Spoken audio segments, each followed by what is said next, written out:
नमस्कार साथियों।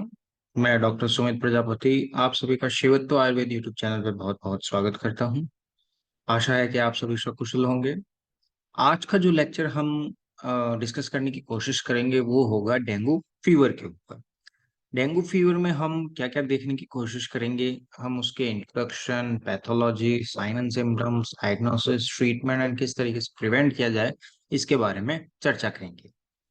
इंट्रोडक्शन की बात करें तो dengue is an acute febrile illness which is caused by four distinct serotypes of dengue virus which are DENV1 to DENV4, यानी कि DENV1, DENV2, DENV3 and DENV4। तो चार टाइप के अलग अलग सीरोटाइप्स होते हैं डेंगू वायरस के, उनके द्वारा ही ये डेंगू फीवर होता है। And it is an acute febrile illness. Febriles का मीन होता है, फेब्राइल का मतलब क्या होता है, बहुत सारे लोगों ने ये टर्म सुनी होगी, that febrile and A febrile. So febrile का मतलब होता है कि ऐसी कोई इलनेस जिसके अंदर पेशेंट फीवरिश महसूस करता है। जब पेशेंट फीवरिश महसूस करता है या उसका temperature more than 40 degree centigrade के अप्रॉक्स होता है, तो उस कंडीशन को हम फेब्राइल बोलते हैं। Otherwise it is called a febrile, यानी कि बिना किसी फीवर के। बट क्योंकि dengue is an acute febrile illness and it is caused by four distinct serotypes of dengue virus which are DENV1, DENV2, DENV3 and DENV4. Dengue virus belongs to arbovirus. What is arbovirus? Arbovirus means arthropod-borne virus. Dengue virus means arthropod-borne virus, arbovirus. इसीलिए ये इस family से belong करता है। And dengue virus is a small 40 to 50 nanometer spherical virus containing a lipoprotein envelope and single-stranded RNA. ये single stranded RNA होता है इसके अंदर, ये चारों और इसके तरफ कैप्सूल होता है जो कि स्फेरिकल पैटर्न में होता है, लिपोप्रोटीन का बना हुआ होता है। और देखें तो इसका मेन वेक्टर जो होता है वो होता है Aedes aegypti mosquito. These mosquitoes are fresh water breeders existing in domestic surroundings and bite during day time. ऐसा रिपोर्ट किया गया है कि जो एडीज इजिप्टाई मॉस्किटो होते हैं वो ज्यादातर डे टाइम के अंदर बाइट करते हैं, लेकिन मलेरिया के जो फीमेल एनोफिलीज मॉस्किटो होती थी वो नाइट टाइम को प्रिफर करती थी बाइट करने में, लेकिन ये जो एनोफिलीज मॉस्किटो होते हैं ये डे टाइम में बाइट करते हैं। एंड इनका जो इंक्यूबेशन पीरियड होता है वो लगभग 3 से 8 दिनों का होता है। डेंगू वायरस का इंक्यूबेशन पीरियड, यानी कि डेंगू वायरस को बॉडी में इंजेक्ट होने के बाद उसको साइन एंड सिम्टम शो होने के बीच का जो पीरियड होता है उसको हम इंक्यूबेशन पीरियड बोलते हैं, और वो 3 से 8 दिनों का होता है। इसके अलावा virus is reported to survive in eggs and get reactivated in mosquito even after 1 year. ऐसा भी रिपोर्ट किया गया है कि जब इन मॉस्किटो द्वारा इनके एग्स दिए जाते हैं, इन एग्स में भी बहुत बार वायरस जो होता है वो डोरमेंट स्टेट में रहता है और लगभग 1 साल तक भी रह सकता है। और जब ये एग्स मॉस्किटो में वापस ट्रांसफॉर्म होते हैं तो ये वायरस भी वापस रेप्लिकेट हो सकता है, वापस सरवाइव कर सकता है एंड लोगों को इन्फेक्ट कर सकता है। अब हम इसकी पैथोलॉजी की बात करते हैं कि क्या क्या चेंजेस देखने को मिलते हैं।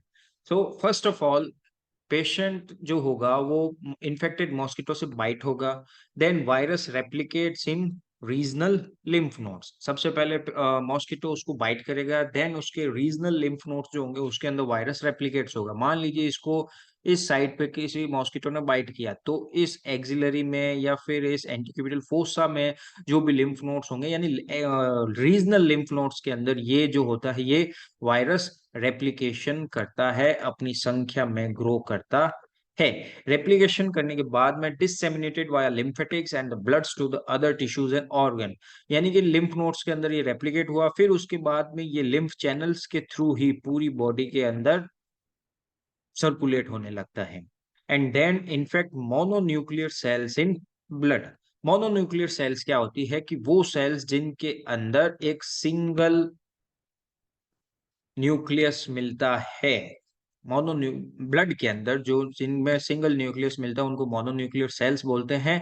ये बहुत सारे टाइप्स की होती है, लाइक लिम्फोइड सेल्स होती है, मोनोसाइट्स होती है, मैक्रोफेजेस होती है, डेंड्राइटिक सेल्स होती है। लिम्फोइड्स लिम्फोसाइट्स में भी B cells, natural killer cells and T cells, T lymphocytes जो कहते हैं। तो एक तरीके से मोनोसाइट्स, मैक्रोफेजेस एंड लिम्फोसाइट्स जो होती है वो ही मोनोन्यूक्लियर सेल्स कहलाती है। तो ये जो वायरस होता है ये इन मोनोन्यूक्लियर सेल्स को ही इन्फेक्ट करता है और इनके अंदर फिर रेप्लिकेशन की प्रोसेस वापस स्टार्ट होती है। ये अपने सिंगल स्ट्रैंडेड वायरस को डोमिनेट करता है, फिर इन मोनोन्यूक्लियर सेल्स में जाके ये अपनी रेप्लिकेशन प्रोसेस को और ज्यादा बढ़ाता है and in the and 3 to 7 days के अंदर वायरेमिया की स्टेट होती है, यानी कि ये वायरस जो होते हैं इन मोनोन्यूक्लियर सेल्स को रप्चर करते हैं एंड ब्लड के अंदर सर्कुलेट होने लगते हैं।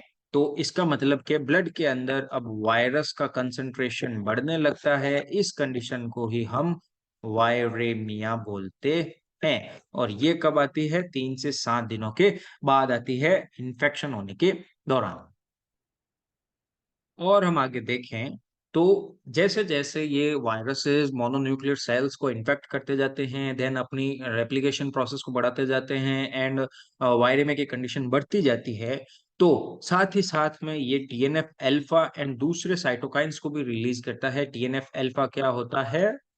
Tumour necrosis factor alpha.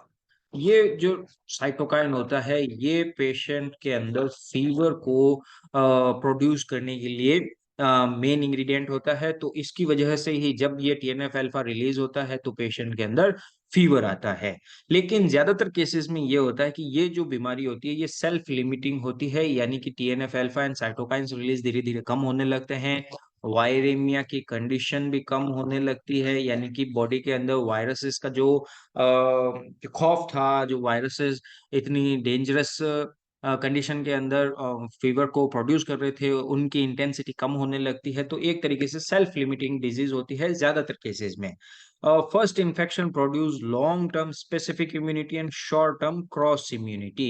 यानी कि मान लीजिए मुझे जीवन में कभी भी डेंगू नहीं हुआ था, लेकिन पहली बार कोई डेंगू का वायरस मेरी बॉडी के अंदर इंजेक्ट हुआ मॉस्किटो के थ्रू और उसने मुझे डेंगू फीवर किया, तो उस फर्स्ट टाइम डेंगू फीवर की वजह से मेरी बॉडी के अंदर एक तो स्पेसिफिक इम्यूनिटी प्रोड्यूस होगी और दूसरा क्रॉस इम्यूनिटी प्रोड्यूस होगी। अब इन दो इम्यूनिटी का क्या मतलब हुआ? जैसे मैंने आपको बताया था कि डेंगू के 4 टाइप के सीरोटाइप्स होते हैं, डेंगू 1, 2, 3 एंड 4। मान लीजिए मेरी बॉडी के अंदर डेंगू 1 टाइप का सीरो टाइप का इन्फेक्शन हुआ, तो मेरी बॉडी में इस डेंगू 1 टाइप के लिए स्पेसिफिक इम्यूनिटी तो बनेगी ही बनेगी, लेकिन बाकी के सेकेंड, थर्ड एंड फोर्थ के लिए क्रॉस इम्यूनिटी भी बनेगी। अब होता क्या है इससे? क्रॉस इम्यूनिटी बनेगी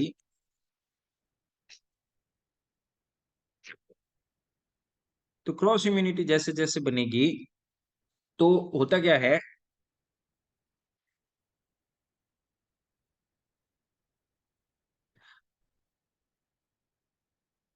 2 टाइप की इम्यूनिटी बन गई, specific immunity and cross immunity. Specific immunity जो होती है वो लॉन्ग टर्म के लिए होती है, क्रॉस इम्यूनिटी जो होती है वो शॉर्ट टर्म के लिए होते हैं।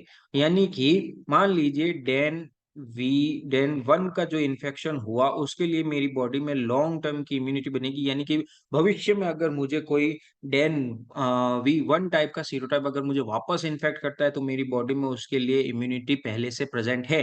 लेकिन मान लीजिए क्रॉस इम्यूनिटी, क्योंकि बॉडी में शॉर्ट टर्म के लिए होती है, इसीलिए ओवर द टाइम ये क्रॉस इम्यूनिटी जो होती है ये फेड हो जाती है। ये फेड होने की वजह से अब मेरी बॉडी में जो रेस्ट सीरोटाइप्स थे, यानी कि डेन 2, 3 एंड 4, अब इनके लिए कोई भी इम्यूनिटी नहीं बची है। सो री infection occur of remaining serotype, यानी कि मेरी बॉडी में अगर सेकेंड टाइम पे या थर्ड टाइम पे अगर मान लीजिए डेन 2 का वायरस इन्फेक्ट हुआ, तो उसकी वजह से मेरी बॉडी में क्योंकि क्रॉस इम्यूनिटी अब बची नहीं है आफ्टर सम टाइम, इसी वजह से री इन्फेक्शन होने लग जाएगा। And 90% of cases of DHF and DSS यानी कि dengue haemorrhagic fever and dengue shock syndrome occurs during subsequent infection, यानी कि 90% केसेस जो डेंगू के बिगड़ते हैं वो किस लिए बिगड़ते हैं, क्योंकि पेशेंट को री इन्फेक्शन हुआ किसी दूसरे सीरो टाइप का। एंड इसकी वजह से क्योंकि presence of non neutralising antibodies, क्योंकि मेरी बॉडी के अंदर क्या था, डेन 1 के लिए लॉन्ग टर्म स्पेसिफिक इम्यूनिटी थी, लेकिन मेरी बॉडी के अंदर डेन 2 का इन्फेक्शन हुआ जिसके लिए इम्यूनिटी नहीं थी। इसीलिए जो डेन 1 की इम्यून एंटीबॉडीज थी वो डेन 2 वायरस के साथ में कोगुलेशन करती है, लेकिन नॉन न्यूट्रलाइजिंग एंटीबॉडीज होती है। इसकी वजह से ये वायरस एंटीबॉडी कॉम्प्लेक्स बन जाता है और ये कॉम्प्लेक्स इतना ससेप्टेबल होता है जो कि मोनोन्यूक्लियर सेल्स को आसानी से उसके अंदर एंटर कर जाता है और उसके अंदर मल्टीप्लिकेशन की प्रोसेस को बढ़ाता है। अब बताइए, मतलब कि मैं बताता हूं कि क्या होता है पूरी प्रोसेस के थ्रू, कि फर्स्ट इन्फेक्शन हुआ डेन 1 वायरस का। तो डेन 1 वायरस की इन्फेक्शन की वजह से मेरी बॉडी में टीएनएफ अल्फा का सिक्रेशंस हुआ, साइटोकाइंस रिलीज हुए, जिसकी वजह से मेरी बॉडी में फीवर आया। लेकिन ये जो था ये सेल्फ लिमिटिंग डिजीज थी। क्यों? क्योंकि मेरी बॉडी में डेन 1 के लिए स्पेसिफिक टाइप की इम्यूनिटी डेवलप हो गई थी और इसी की वजह से मेरी बॉडी में कुछ टाइम के लिए, शॉर्ट टर्म के लिए क्रॉस इम्यूनिटी हुई, यानी कि जो दूसरे सीरोटाइप्स बचे डेन 2, 3 एंड 4, इनके लिए भी क्रॉस इम्यूनिटी बन गई, लेकिन शॉर्ट टर्म के लिए। तो उस टाइम पीरियड के निकलने के बाद में अगर मुझे वापस कोई इन्फेक्शन होता है लेकिन सेकेंड, थर्ड या फोर्थ सीरोटाइप का होता है, तो अब क्योंकि मेरी क्रॉस इम्यूनिटी पूरी खत्म हो चुकी है, मेरी बॉडी में सिर्फ डेन 1 के लिए ही एंटीबॉडीज बनती है, इसी वजह से। लेकिन ये एंटीबॉडीज क्या करेंगी, इन डेन 2, 3 एंड 4 के ऊपर किसी भी टाइप का कोई रिएक्शन नहीं कर पाएगी, इनको न्यूट्रलाइज नहीं कर पाएगी। इसी वजह से ये जो होती है नॉन न्यूट्रलाइजिंग एंटीबॉडीज कहलाती है। और ये एंटीबॉडीज इन डेन 2, 3 एंड 4 के साथ में मिलके वायरस एंटीबॉडी कॉम्प्लेक्स बनाती है। और जब ये कॉम्प्लेक्स बनता है तो ये कॉम्प्लेक्स इतना ससेप्टेबल होता है कि ये मोनोन्यूक्लियर सेल के अंदर आसानी से एंटर कर सकता है एंड मोनोन्यूक्लियर सेल्स के अंदर मल्टीप्लिकेशन कर सकता है, यानी कि इनकी ससेप्टिबिलिटी पावर बहुत ज्यादा बढ़ जाती है, इन्फेक्टिंग नेचर बढ़ जाती है, वायरुलेंस नेचर बढ़ जाती है, जिसकी वजह से ये बहुत ही फास्टली जो होते हैं एंटर करते हैं, बहुत फास्टली मल्टीप्लिकेशन करते हैं। इसी वजह से 90% केसेस में मतलब कि डीएचएफ और शॉक सिंड्रोम, हेमरेज की कंडीशन या शॉक की कंडीशन उन्हीं 90% केसेस में उनमें डेवलप होती है जिनमें सब्सिक्वेंट इन्फेक्शन होता है। So repeated TNF alpha and other cytokines released होते हैं तो क्या होता है, एंडोथेलियल स्वेलिंग्स होती है स्मॉल ब्लड वेसल्स में, पेरिवेस्कुलर एडिमा होता है। क्योंकि एंडोथेलियल स्वेलिंग होती है, पेरिवेस्कुलर एडिमा होता है, इसकी वजह से प्लाज्मा लीकेज होने लगता है बॉडी में, और प्लाज्मा लीकेज की वजह से ब्लड का वॉल्यूम कम होता है। इस कंडीशन में हाइपोवोलेमिया की कंडीशन डेवलप होती है, जो कि in the end hypovolaemic shock में डेवलप हो सकती है। ये रिकरेंट इन्फेक्शन की बात कर रहा हूं, यानी कि रिपीटेड इन्फेक्शन की बात की जा रही है।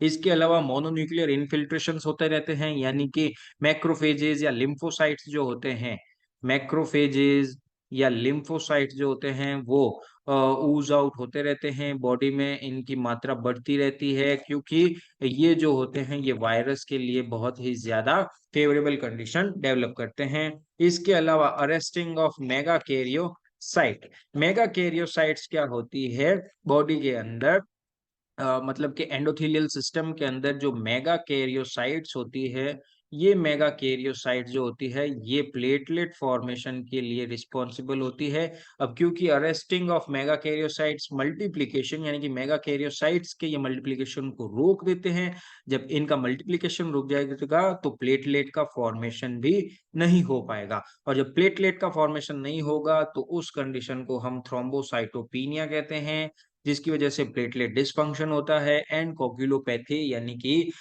एबनॉर्मल ब्लीडिंग डिसऑर्डर देखने को मिलते हैं। और spreading of virus to other organs like spleen, bone marrow, spleen, heart and rarely to the brain, यानी कि ये वायरस जो होते हैं फिर धीरे धीरे दूसरे ऑर्गन्स के अंदर सर्कुलेट होने लगते हैं। अब हमें क्या क्या साइन एंड सिम्टम्स देखने को मिल सकते हैं? जो साइन एंड सिम्टम्स होते हैं वो जनरली तीन ग्रुप्स के अंदर डिवाइड है, like dengue fever, then dengue haemorrhagic fever and then dengue shock syndrome. सबसे पहले हम डेंगू फीवर की बात करते हैं। तो डेंगू फीवर के अंदर क्या होता है, क्योंकि DNF alpha and other cytokines release हो चुके हैं बॉडी के अंदर वायरिमिया की स्टेट की वजह से, तो रिलीज की वजह से हाइपर पायरेक्सिया यानी 42 डिग्री सेंटीग्रेड की टेम्परेचर राइज देखने को मिलता है, और ये सैडल बैक पैटर्न के अंदर देखने को मिलता है। सैडल बैक पैटर्न क्या होता है कि जिस तरीके से सैडल बैक, सबसे पहले ये जानना जरूरी है कि सैडल बैक क्या है। सैडल बैक मान लीजिए कि ये एक पीक आई, देन ये एक डिप आएगा, देन दूसरी पीक आएगी, इसको ही हम सैडल बैक बोलते हैं, यानी कि एक पीक देन एक dip and then second peak. तो इस कंडीशन को हम सैडल बैक बोलते हैं। ये कंडीशन डेंगू फीवर में देखने को मिलती है कि फर्स्ट डेज के अंदर, फर्स्ट स्टार्टिंग के अंदर ये पीक देखने को मिलती है, देन 3 दिन या 4 दिन के बाद में फीवर अपने आप सबसाइड हो जाता है, लेकिन ये कुछ दिनों के बाद में आफ्टर 2 to 3 डेज ये फीवर वापस रिकरेंट होता है, लेकिन उतनी इंटेंसिटी के साथ नहीं होता है, यानी कि पहले जो 40 डिग्री सेंटीग्रेड का टेम्परेचर था वो सेकेंड टाइम पे वो 40 डिग्री नहीं आकर के कुछ कम इंटेंसिटी के साथ में फीवर की कंडीशन आती है। इस कंडीशन को ही हम सैडल बैक पैटर्न बोलते हैं। इसके अलावा हेडेक देखने को मिल सकता है, मायल्जिया यानी कि पेशेंट जो होगा वो ऐसे बोलेगा कि मेरी मांसपेशियों में दर्द हो रहा है, आर्थ्राल्जिया यानी कि जोड़ों के अंदर दर्द हो रहा है, रेट्रो ऑर्बिटल पेन, आंखों के पीछे की साइड में पेन को जो होगा पेशेंट डिस्क्राइब करेगा। इसके अलावा पेन इन लंबोसैक्रल रीजन यानी कि कमर दर्द भी उसके अंदर देखने को मिल सकता है। इसके अलावा जनरलाइज्ड मैक्यूलोपैपुलर रैशेस ड्यूरिंग फर्स्ट और सेकंड डेज, उसकी पीठ पे, ट्रंक पे, आर्म्स के ऊपर, फेस के ऊपर ऐसे छोटे-छोटे रेड डॉट्स देखने को मिलेंगे, मैक्यूलोपैपुलर रैशेस देखने को मिल सकते हैं फर्स्ट और सेकंड डे के अंदर। इसके अलावा एनोरेक्सिया, नोज़िया, वोमिटिंग तो देखने को मिल ही सकता है, बट डिस्क्विजिया यानी कि बिटरनेस ऑफ माउथ, मुंह का टेस्ट जो होगा उसका कड़वा होगा, टेस्ट चेंज महसूस करने को मिल सकता है। इस कंडीशन को हम डिस्क्विजिया बोलते हैं। इसके अलावा कंजक्टाइवल कंजेशन यानी कि आंखों के अंदर रेडनेस देखने को मिल सकती है। ये जो भी साइन एंड सिम्टम देखने को मिलेंगे ये हमें डेंगू फीवर में देखने को मिलेंगे। लेकिन अब क्योंकि रिकरेंट इन्फेक्शन हो गया है तो डेंगू हेमरेजिक फीवर की कंडीशंस भी देखने को मिलेगी। 90% केसेस में उसके अंदर हमें पेटिशियल हेमरेजेस देखने को मिल सकते हैं, यानी कि जब हम आर्म को बहुत देर देर के लिए ब्लॉक करके रखते हैं, उसका ब्लड फ्लो ब्लॉक करके रखते हैं, तो ब्लड जो होता है वो वेसल्स से ऊज आउट होने लगता है, माइक्रो वेसल्स से ब्लड जो होता है वो ऊज आउट होने लगता है, ब्लड बाहर आने लगता है, जिसकी वजह से ये छोटे-छोटे हेमरेजेस देखने को मिलते हैं। इनको हम पेटिशियल हेमरेजेस बोलते हैं। इक्मायोसिस ऑन इंजेक्शन साइट, यानी कि मान लीजिए पेशेंट को हमने हॉस्पिटलाइज किया और उसकी वीन के अंदर हमने आईवी का कैन्युला इंसर्ट किया, तो कुछ टाइम के बाद में ब्लड जो होता है वो इसकी dermal layer, sorry epidermal layer के नीचे जो होता है वो इकट्ठा होने लग जाता है। इसी को ही हम इक्मोसिस बोलते हैं, जो कि इंजेक्शन साइट्स के अंदर देखने को मिलता है डेंगू हेमरेजिक फीवर में। And epistaxis, menorrhagia, GIT and gum bleeding देखने को मिल सकती है, यानी कि गम्स के अंदर ब्लीडिंग हो सकती है। ऐसा क्यों होता है? क्योंकि हेमरेजिक कंडीशन है, थ्रोम्बोसाइटोपिनिया की कंडीशन है, प्लेटलेट काउंट्स कम हो चुके हैं, जिसकी वजह से थ्रोम्बस बन नहीं पा रहा, थ्रोम्बस बन नहीं पाएगा तो हेमरेज ज्यादा होने लग जाएंगे, यानी कि petechial haemorrhages, ecchymosis, gum bleeding, GIT bleeding, menorrhagia, epistaxis आदि कंडीशंस देखने को मिल सकती है। अब हम बात करते हैं डेंगू शॉक सिंड्रोम की, यानी कि डेंगू हेमरेजिक फीवर जो है वो और ज्यादा वर्स हो चुका है। अब पेशेंट शॉक की कंडीशन में जा चुका है, रेस्टलेसनेस देखने को मिलेगी, पेशेंट हमेशा बेचैन रहेगा, और एब्डोमिनल पेन देखने को मिल सकता है। शॉक की कंडीशन देखने को मिलेगी with cold and clammy extremities. ऐसा क्यों है? क्योंकि शॉक सिंड्रोम क्यों हुआ है? क्योंकि प्लाज्मा लीकेज हो गया है। बॉडी के अंदर प्लाज्मा लीकेज हो गया है क्योंकि एंडोथेलियल स्वेलिंग देखने को मिल रही थी। हमने पैथोलॉजी में देखा एंडोथेलियल स्वेलिंग मिल रही थी, पेरिवेस्कुलर एडिमा देखने को मिल रहा था, जिसकी वजह से ब्लड वेसल्स के अंदर जो है वो इसकी वेस्कुलर परमिएबिलिटी बढ़ गई। परमिएबिलिटी बढ़ने से प्लाज्मा लीकेज होने लग गया बॉडी के अंदर। इसकी वजह से हाइपोवोलेमिया की कंडीशन हुई और हाइपोवोलेमिया की वजह से शॉक की स्टेट डेवलप हो गई, जो कि कोल्ड एंड क्लेमी एक्सट्रीमिटीज के रूप में देखने को मिलता है। डायाफोरेसिस यानी कि बॉडी के अंदर बहुत ही ज्यादा स्वेटिंग देखने को मिलती है। एंड सर्क्यूमरल साइनोसिस, सर्क्यूमरल साइनोसिस क्या होता है कि जब सिर्फ माउथ एंड लिप्स के अंदर ब्लूइशनेस डिस्कलरेशन देखने को मिलता है, उसको हम सर्क्यूमरल सर्क्यूमरल साइनोसिस बोलते हैं। तो ये कंडीशन भी डेवलप हो सकती है डेंगू शॉक सिंड्रोम में। चेंज इन मेंटल स्टेट मिल सकता है, क्योंकि जो भी वायरस की वजह से एंडोटॉक्सिन रिलीज हुए हैं वो ब्लड ब्रेन बैरियर को पार कर चुके हैं और इंसेफेलोपैथी भी डेवलप हो गई है, जिसकी वजह से मेंटल स्टेटस भी चेंज देखने को मिल सकता है। And hypotension with decreased pulse pressure below 20 mmHg। Hypotension किसी भी शॉक को, यानी कि किसी भी टाइप का शॉक हो, उसके अंदर एक मेन सिम्टम हमें देखने को मिलता है कि पेशेंट की एक तो प्रेशर जो पल्स प्रेशर जो होता है वो डिक्रीज होता है एंड हाइपोटेंशन की कंडीशन डेवलप होती है। तो इस तरीके से डेंगू शॉक सिंड्रोम में हमें ये सारी चीजें देखने को मिलती है। इसके अलावा हम कॉम्प्लिकेशंस क्या-क्या देखने को मिल सकते हैं, लाइक एन्सेफेलोपैथी, जैसे मैंने आपको बताया कि एंडोटॉक्सिन रिलीज जो है वो एंडोटॉक्सिन ब्लड ब्रेन बैरियर को पार से कर चुके हैं और ब्रेन के अंदर जाके डिपॉजिट होने लग गए हैं, जिसकी वजह से एन्सेफेलोपैथी कंडीशन हो गई है। इंट्राक्रैनियल ब्लीडिंग, क्योंकि थ्रोम्बोसाइटोसिस थ्रोम्बोसाइटोपिनिया देखने को मिल रहा है, तो थ्रोम्बस की कंडीशन डेवलप नहीं हो पा रही है, यानी कि थ्रोम्बस प्रॉपर्ली बन नहीं पा रहा है। हेमरेजिक कंडीशन हो रही है, जिसकी वजह से इंट्राक्रैनियल ब्लीडिंग मिलती है। रीनल फेलियर मिल सकता है, हेपेटाइटिस की कंडीशन मिल सकती है, एक्यूट रेस्पिरेटरी डिस्ट्रेस सिंड्रोम भी मिल सकता है। अब डेंगू हेमरेजिक फीवर की ग्रेडिंग का भी एक सिस्टम है कि हम उसको किस तरीके से ग्रेड कर सकते हैं कि ये डेंगू हेमरेजिक फीवर है या फिर अब ये डेंगू शॉक सिंड्रोम में डेवलप हो रहा है। तो इसके 4 ग्रेड हैं, जिसमें से फर्स्ट 2 ग्रेड जो होते हैं वो डेंगू हेमरेजिक फीवर के हैं एंड लास्ट के 2 ग्रेड डेंगू शॉक सिंड्रोम के हैं। फर्स्ट के अंदर क्या मिलता है कि only haemorrhagic manifestation is positive tourniquet. Positive tourniquet test क्या होता है कि आर्म को हम जो होता है वो टाइटली टॉर्निक्वेट से बांध देते हैं और कुछ टाइम के लिए वेट करते हैं, जिसकी वजह से आर्म के ऊपर जो है वो हमें पेटिचियल हेमरेजेस देखने को मिलते हैं। जो मैंने आपको पुरानी स्लाइड्स के अंदर बताया कि पेटिचियल हेमरेजेस क्या होते हैं कि आर्म के ऊपर ऐसे छोटे-छोटे रेड रेड हेमरेजेस देखने को मिलते हैं, जिनको हम पेटिचियल हेमरेजेस बोलते हैं। वो positive tourniquet positive tourniquet test जो होता है वो मिलता है, जो कि ग्रेड 1 में पाया जाता है।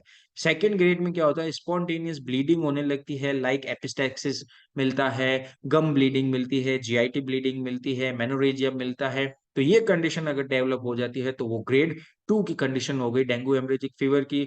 अब इसके बाद में अगर पेशेंट की जो पल्स है वो रैपिड है और वीक है, इसके अलावा हाइपोटेंशन की कंडीशन है, इसके अलावा पेशेंट की जो एक्सट्रीमिटीज है वो कोल्ड एंड क्लेमी हो चुकी है, तो ये कंडीशन ग्रेड थर्ड के अंदर क्लासिफाई की जाएगी और ये कंडीशन डेंगू शॉक सिंड्रोम की होगी। और इसके बाद में भी अगर प्रोफाउंड शॉक मिलता है, अनडिटेक्टेबल ब्लड प्रेशर मिलता है और पल्स मिलती है, यानी कि अब प्रेशर को नापा नहीं जा सकता है, पेशेंट की पल्स को अब डिटेक्ट नहीं किया जा सकता है, तो वो कंडीशन ग्रेड फोर्थ में क्लासिफाई की जाएगी, जो कि सबसे वर्स्ट कंडीशन होगी। अब हम देखते हैं कि डेंगू को किस तरीके से डायग्नोस कर सकते हैं जब हमारे पास में कोई पेशेंट आता है। तो सबसे पहले क्लिनिकली करेंगे, लाइक पॉजिटिव टॉर्निकेट टेस्ट से। पॉजिटिव टॉर्निकेट टेस्ट में क्या होता है कि हम सबसे पहले तो पेशेंट की आर्म को किसी बैंड की सहायता से बांध देते हैं। फिर उस बैंड को के साथ में हम एक स्टिक को अटैच करते हैं और उस स्टिक को हम ट्विस्ट करते हैं। तो ट्विस्ट करने से क्या होगा, ये बैंड जो होगा, ये टॉर्निक्वेट जो होगा वो टाइट हो जाएगा और जैसे-जैसे ये टाइट होगा तो जब मैक्सिमम टाइटनेस आ जाए, उसके बाद में हम इस स्टिक को और बाँध देते हैं, सेकंड नॉट लगा देते हैं, ताकि ये जो टाइटनेस है वो रिलीज़ नहीं हो पाए, ये जो प्रेशर बन रहा है आर्म के ऊपर वो रिलीज़ नहीं हो पाए। और उसके बाद में हम थोड़ी देर के लिए वेट करते हैं, हम देखते हैं कि अब क्या सिम्पटम्स देखने को मिल रहे हैं। तो जैसे ही थोड़ी देर बाद में अगर आर्म के ऊपर ये ऐसे पेटिचियल हेमरेजेस देखने को मिल जाए, इसके एंटीक्यूबिटल फोसा या किसी भी पार्ट में, तो उसको हम पॉजिटिव टर्निकेट टेस्ट बोलते हैं, जो कि हमें डेंगू में देखने को मिलता है। इसके अलावा थ्रोम्बोसाइटोपिनिया यानी कि प्लेटलेट काउंट्स के अंदर डिक्रीज देखने को मिलेगा, और सीवियर इन डीएचएफ यानी डेंगू हेमरेजिक फीवर में ये सीवियरली डिक्रीज मिलेगा, यानी कि लेस देन 20,000 पर MM³ and 20% increased hematocrit value, which is evidence of plasma leakage. hematocrit की वैल्यू जब हम जनरल सीबीसी करवाते हैं तो उसमें बहुत सारी हमें वैल्यूज देखने को मिलती है। उसमें से एक वैल्यू होती है HCT। HCT यानी कि हिमेटोक्रिट वैल्यू। अब ये हिमेटोक्रिट वैल्यू क्या शो करती है? ये शो करती है कि प्लाज्मा बॉडी के अंदर कितना ज्यादा प्रेजेंस है, बॉडी जो है वो कितनी यू वॉल्यूमियम में है, यानी कि बॉडी के अंदर जो ब्लड फ्लो है, जो प्लाज्मा का वॉल्यूम है, वो प्रॉपर मेंटेन है या नहीं। अगर HCT की वैल्यू बढ़ती है, इसका मतलब के बॉडी के अंदर प्लाज्मा की वैल्यू कम हो रही है। तो इस कंडीशन में क्या देख सकते हैं कि 20% इंक्रीज इन हिमेटोक्रिट वैल्यू, यानी कि हिमेटोक्रिट की वैल्यू अगर 20% से ज्यादा बढ़ रही है, तो इसका मतलब बॉडी के अंदर प्लाज्मा कम हो रहा है। तो वो प्लाज्मा जा कर रहा है, इसका मतलब कि प्लाज्मा का किसी न किसी रूप में लीकेज हो रहा है, यानी कि पेशेंट हाइपोवॉलेमिक शॉक की कंडीशन में डेटेरियोरेट हो रहा है, तो उसको हमें ट्रीट करना बहुत जरूरी है इमीडिएटली। इसके अलावा डेंगू सीरोलॉजी भी करवा सकते हैं, जिसके अंदर हम 3 टाइप की प्रोटीन्स देखते हैं, NS1, दूसरा होता है इम्यूनोग्लोबिन M, और तीसरी होती है इम्यूनोग्लोबिन G। NS1 क्या होता है? नॉन स्ट्रक्चरल प्रोटीन 1 होती है, which is found after first day in patient who is infected freshly. यानी कि मान लीजिए मुझे जीवन में कभी भी डेंगू नहीं हुआ, लेकिन फर्स्ट टाइम किसी एडीज एजिटाई मॉस्किटो ने मुझे काटा, मुझे डेंगू हो गया, तो जो फर्स्ट टाइम इन्फेक्शन होगा, फ्रेश जो इन्फेक्शन होगा, उसमें फर्स्ट डे के अंदर ही मेरी बॉडी के अंदर NS1 प्रोटीन डिटेक्ट होगी। उसके बाद में end of the first week में मेरी बॉडी में इस स्पेसिफिक डेंगू सीरम के लिए एक, मान लीजिए डेन 1 टाइप के वायरस से मैं इन्फेक्ट हुआ, तो डेन 1 के लिए जो NS1 प्रोटीन होगी वो मुझे फर्स्ट डे मेरी बॉडी में फर्स्ट डे में ही डिटेक्ट हो जाएगी। फिर डेन 1 के लिए जो मेरी बॉडी में इम्यूनोग्लोबिन M की एंटीबॉडीज बनेगी, वो फर्स्ट वीक के अंदर मेरी बॉडी में डेवलप होगी, और इस डेन 1 के लिए जो इम्यूनोग्लोबिन G बनेगी, वो मेरी बॉडी में सेकेंड डेंगू इन्फेक्शन जो होगा उस टाइम के लिए बनेगी। अब देखते हैं कि कैसे। मान लीजिए ये प्राइमरी इन्फेक्शन है, प्राइमरी इन्फेक्शन में फर्स्ट डे के बाद में मेरी बॉडी में ये NS1 की जो बॉडी होगी, वो NS1 प्रोटीन जो होगा वो डिटेक्ट होगा। फिर उसके फर्स्ट वीक के बाद में मेरी बॉडी में ये इम्यूनोग्लोबिन M डिटेक्ट होगा, और उसके कुछ टाइम बाद में, कुछ वीक्स के बाद में इम्यूनोग्लोबिन G डिटेक्ट होगा। लेकिन मान लीजिए मुझे कोई सेकेंडरी इन्फेक्शन हुआ, सेकेंडरी इन्फेक्शन चाहे मुझे डेन 1 का हो सकता है, या फिर डेन 2, 3 या 4 यानी कि बाकी के सीरोटाइप्स का भी हो सकता है। तो उस कंडीशन में मेरी बॉडी में इम्यूनोग्लोबिन G की वैल्यू सबसे ज्यादा देखने को मिलेगी इंस्टेड ऑफ बाकी के वैल्यू से।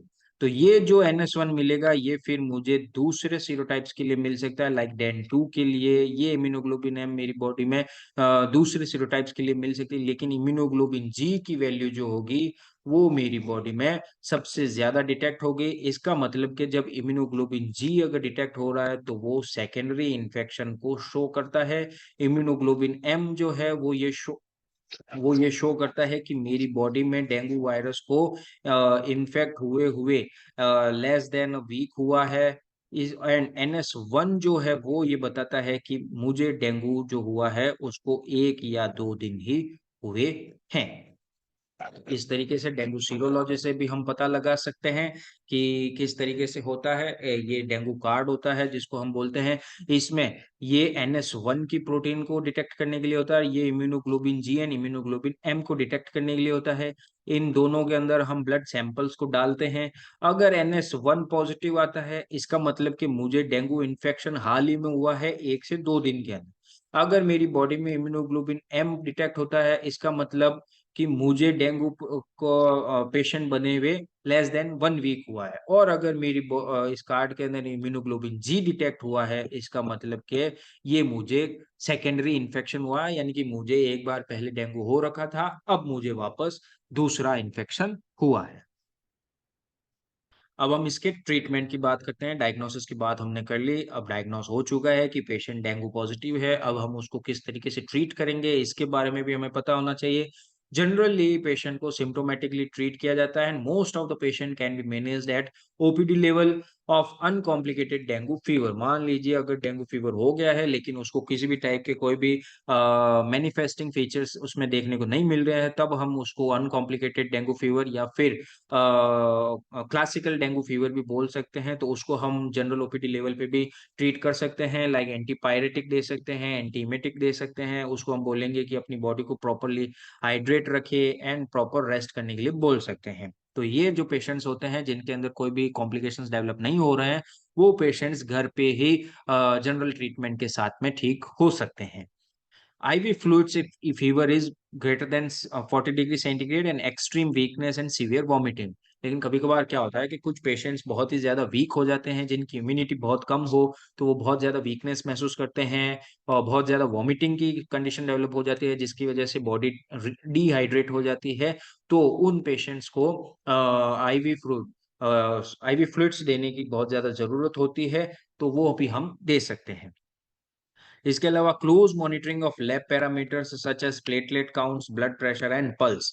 तो पेशेंट्स जो हॉस्पिटलाइज हो चुके हैं, उनके हमें क्लोज मॉनिटरिंग करनी है किन-किन चीज़ों की, प्लेटलेट काउंट्स की, ताकि जैसे ही प्लेटलेट काउंट्स धीरे-धीरे डिटेरियोरेट होने लगे, यानी कि कम होने लगे, तो हम उसके अकॉर्डिंग अपने ट्रीटमेंट को बदल सकते हैं। आगे फर्दर कंडीशंस को रोकने को हम तैयार रह सकते हैं, प्रिपेयर रह सकते हैं। ब्लड प्रेशर को मॉनिटर करना चाहिए, पल्स प्रेशर को या पल्स को भी मॉनिटर करते रहना चाहिए। Transfusion of packed RBCs in presence of massive bleeding. मान लीजिए डेंगू हेमरेजिक फीवर की कंडीशन डेवलप हो चुकी है, ग्रेड सेकंड का डेंगू हेमरेजिक फीवर है, यानी कि मेनोरेजिया हो रहा है, पेशेंट को सीवियर ब्लीडिंग हो रही है, जीआईटी ब्लीडिंग हो रही है, गम ब्लीडिंग हो रही है, पेशेंट्स के अंदर ब्लीडिंग रुक नहीं पा रही है, तो उस कंडीशन में अगर उस पेशेंट का हीमोग्लोबिन कम हो रहा है, आरबीसी की वैल्यूज कम हो रही है, तो हम पैक्ड आरबीसी को ट्रांसफ्यूज कर सकते हैं।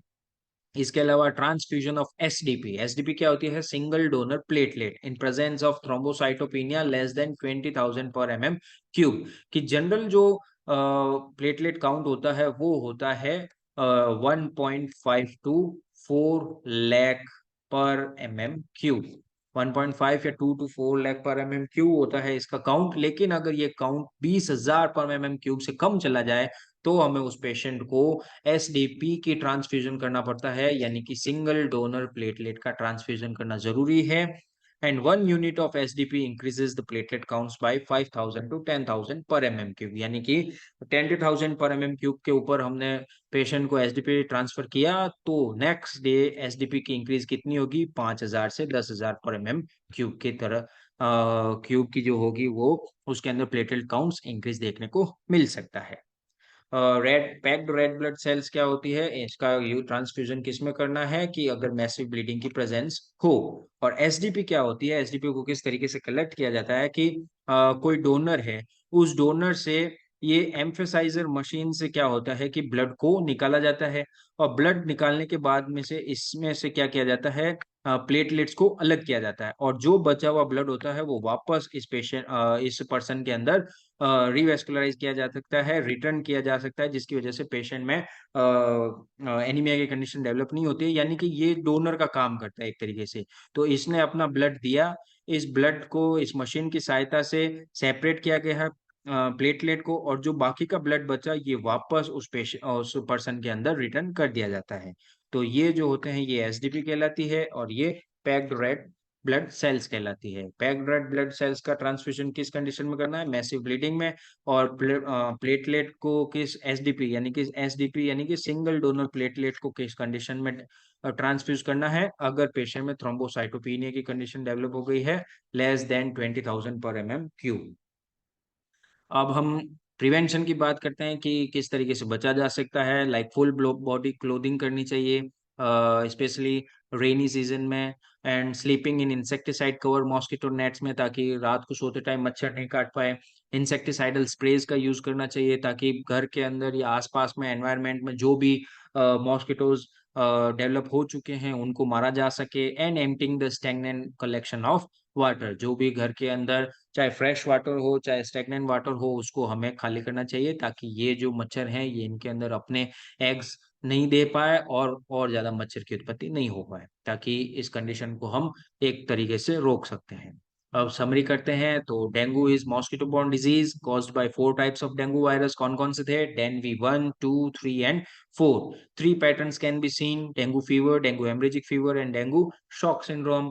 Saddle back pattern of fever होता है। सैडल बैक क्या कि सबसे पहले स्टार्टिंग के डे में हाई फीवर आता है, देन सबसाइड होता है, देन बाकी के दिनों में, बाकी के 2 दिन बाद में और फीवर आता है, लेकिन वो इतनी इंटेंसिटी के साथ में नहीं आता जो कि फर्स्ट टाइम आया था। तो इस कंडीशन को हम सैडल बैक पैटर्न कहते हैं।